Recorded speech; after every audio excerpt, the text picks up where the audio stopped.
सर्वांच्या घरी आनंदमय वातावरण आहे, कारण की बाप्पांचे आगमन झालेले आहे. तर त्यासाठी आज मी स्वीट पदार्थ बनवत आहे. तर मोदक सिरीज मी स्टार्ट केलेली. तर काल मी उकडीचे मोदक बनवले, आज मी रसमलाई मोदक बनवते. त्यासाठी मी साहित्य झटपट सांगून घेते. थोडीशी साखर घेतलेली, साधारण 2 चमचे. ओके, ही मी अर्धी वाटी मिल्क पावडर घेतलेली. हे पनीर आहे, थोडंसं केसर घेतलं आहे आणि ही मिक्स ड्रायफ्रूट आहे. यामध्ये मी काजू, बदाम आणि पिस्ता आणि मनुके घेतलेले आहे. ठीक आहे, साधारण 1 चमचा आपल्याला तूप लागेल. तर चला सुरुवात करूया आपण मोदक बनवायला. मी दुधात 5-7 केशरच्या काड्या टाकून घेते, म्हणजे छान कलर येईल. हे चांगलं मिक्स करून घ्यायचं, साईडला ठेवून घ्यायचं आणि चांगलं मिक्स करून घ्यायचं आहे, म्हणजे केसर चांगला दुधाचा कलर सोडेल. पनीर जरा खुस करून घेते आहे, मॅश करून घ्यायचं.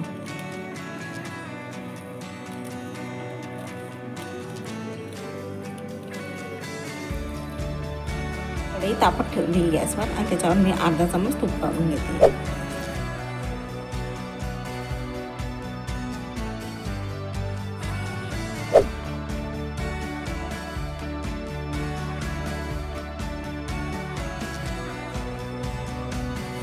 पनीर चांगलं थोडंसं लालसर झालं की त्यामध्ये आपण ही अर्धा वाटी मिल्क पावडर टाकून घेऊया.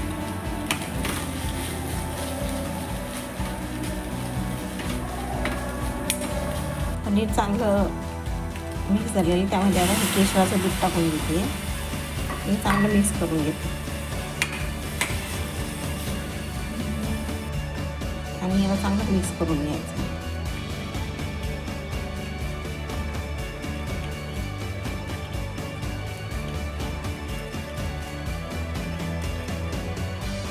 केसरामुळे छान पिवळा कलर आलेला आहे.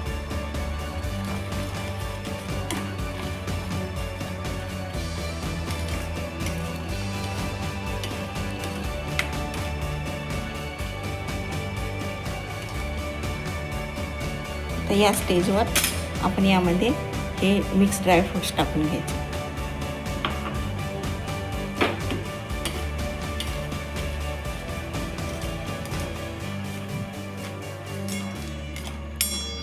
आणि सारण चांगलं दाटसर होईपर्यंत परतून घ्यायचे. घट्ट झाल्यास वाटते तर मी साधारण 2 चमचे मी याच्यामध्ये साखर टाकून घेते, 2 मोठे चम्मच. तर इतक्या सारणाला इतकं गोड पुरेसं होईल. तुम्हाला जर जास्त गोड लागत असेल तर तुम्ही 1 चमचा साखर वाढवू शकता.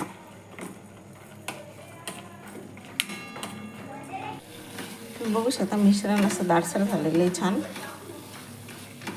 आता गॅस बंद करायचा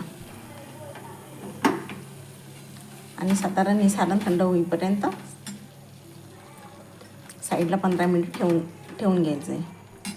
सारण आपलं रेडी. त्यामध्ये मी गुलाबाच्या पाकळ्या टाकून घेते आणि चला मोदक बनवायला घेऊयात.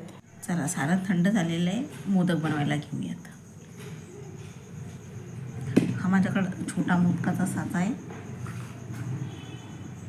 आणि याला मी थोडं तुपाचा हात लावून घेते, म्हणजे मोदक चिपकणार नाही. तसं आपण सारण बनवताना याच्यामध्ये तूप टाकलेलं होतं, त्यामुळे चिपकणार तर नाही, पण तरी याचं प्रिकॉशन तुम्ही थोडंसं तेल लावून याला ग्रीस करू शकता.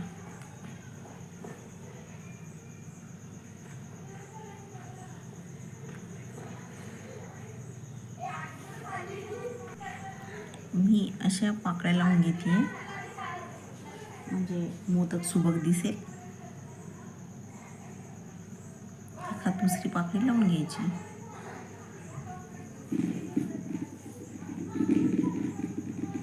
आणि या पद्धतीने या मोल्डमध्ये हे टाकून घ्यायचे.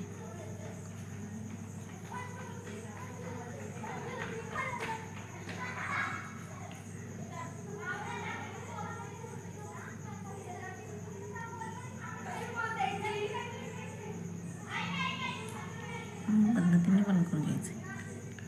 आता जे एक्स्ट्रा आहे ते काढून घ्यायचं आहे.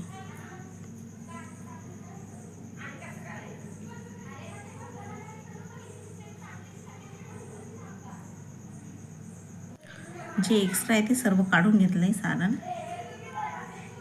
आणि या पद्धतीने या मोदकाला खोलायचं.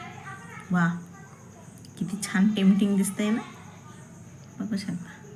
आणि अलगद हाताने काढून घ्यायचं. तर आपली प्लेटसुद्धा रेडी आहे.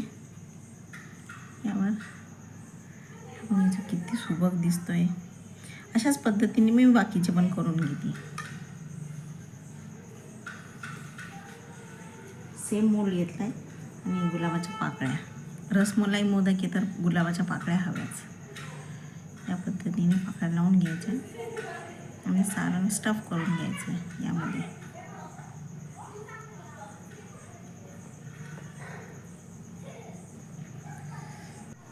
सारण भरून घेतलं आहे आणि याला असं पॅक करून घ्यायचं.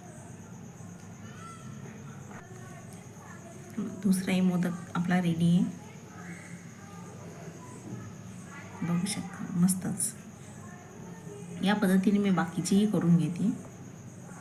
चला, आपली प्लेट रेडी आहे आणि मोदकसुद्धा. या पद्धतीने मी एक एक मोदक लावून घेते.